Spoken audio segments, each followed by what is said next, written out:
ಆಗಿರಲಿ, ಅಣ್ಣ ಆಗಿರಲಿ, ಗಂಡ ಆಗಿರಲಿ, ಎಷ್ಟೇ ಕಷ್ಟ ಆದರೂ ಕೂಡ ಹೇಳ್ಕೊಳ್ದಿಲ್ದರ, ಕಣ್ಣೀರು ಬರ್ತಿದ್ರು ಕೂಡ ತೋರಿಸ್ಕೊಳ್ದಿಲ್ದರ ಒಂದು ಸಂಸಾರನ ಗಟ್ಟಿಯಾಗಿ ಖುಷಿಯಾಗಿ ನಡ್ಸ್ಕೊಂಡು ಹೋಗ್ತಿರ್ತಾರೆ. ಹಾಯ್ ಎವ್ರಿವನ್, ಎಲ್ಲರಿಗೂ welcome back to my YouTube channel Darshana vlog 7999. ಯಾಕಪ್ಪ ಇಷ್ಟೊಂದು ಫ್ಯಾಮಿಲಿ ಬಗ್ಗೆ ಹೇಳ್ತಾ ಇದ್ದೀನಿ ಅಂದರೆ, ಇವತ್ತು ಮೆನ್ಸ್ ಡೇ. ನನ್ನ ಲೈಫಲ್ಲಿ ಸ್ಪೆಷಲ್ ಮೆನ್ನಿಗೆ ಖಂಡಿತ ನಾನು ಸ್ಪೆಷಲಾಗಿ ಟ್ರೀಟ್ ಮಾಡಬೇಕು ಅಂದ್ಕೊಂಡು ಕೆಲಸ ಮುಗಿಸ್ಕೊಂಡು ಕ್ಯೂಟಾಗಿ ಒಂದು ಬುಕ್ಕೆ ತೊಗೊಂಡೋಗಿ ಅವನಿಗೆ ಕೊಟ್ಟೆ. ಸೊ ನಾನು ಯಾವಾಗಲೂ ಕೂಡ ಗಂಡು ಮಕ್ಕಳನ್ನ ನಾನು ತುಂಬ ಸಿಟ್ಟಲ್ಲಿ ಗಂಡು ಮಕ್ಕಳು ಸರಿ ಇರಲ್ಲ, ಯಾ ಲೈಕ್ ಎಷ್ಟೊಂದು ನನಗೆ ನೆಗೆಟಿವ್ ಅನ್ನೋದಿತ್ತು.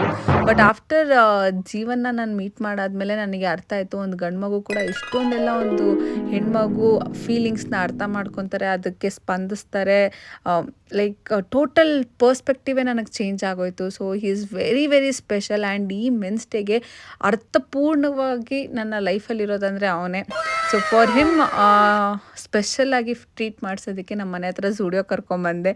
ಇಲ್ಲಿ ಝೂಡಿಯೋದಲ್ಲಂತೂ ಹೆಣ್ಮಕ್ಳಿಗೆ ಹೆವಿ ಕಲೆಕ್ಷನ್ಸ್ ಹಾಕಿದ್ದಾರೆ, which is winter collection. But ಗಂಡು ಮಕ್ಳಿಗೂ ಕೂಡ ತುಂಬ ಚೆನ್ನಾಗಿರುತ್ತೆ. ಅವನಿಗೆ ಶಾಪಿಂಗ್ ಮಾಡೋಕ್ಕೆ ಬಂದು ನಾನು ಶಾಪಿಂಗ್ ಮಾಡ್ತಾ ಇದ್ದೆ. ಬಟ್ ನನಗೆ ಶಾಪಿಂಗ್ ಅಷ್ಟೇ ಅಲ್ದರ ಅವನಿಗೂ ಕೂಡ ಶಾಪಿಂಗ್ ಮಾಡಿಸ್ದೆ, because he really deserve best in the world. Happy men's day Jeevan. So ಅದಾದಮೇಲೆ ಅವ್ನು ಕೆಲಸ ಕೊಟ್ಟೋದ. ಸೊ ಇದು ನೈಟ್ ವ್ಲಾಗ್ ಕಂಟಿನ್ಯೂ ಮಾಡ್ತಿರೋದು. ಕನ್ನಡ ಬರೆದು ನಾನು ಬಿಗ್ ಬಾಸ್ ನೋಡಿ ಮಲ್ಕೊಂಡೆ. See you in the next vlog.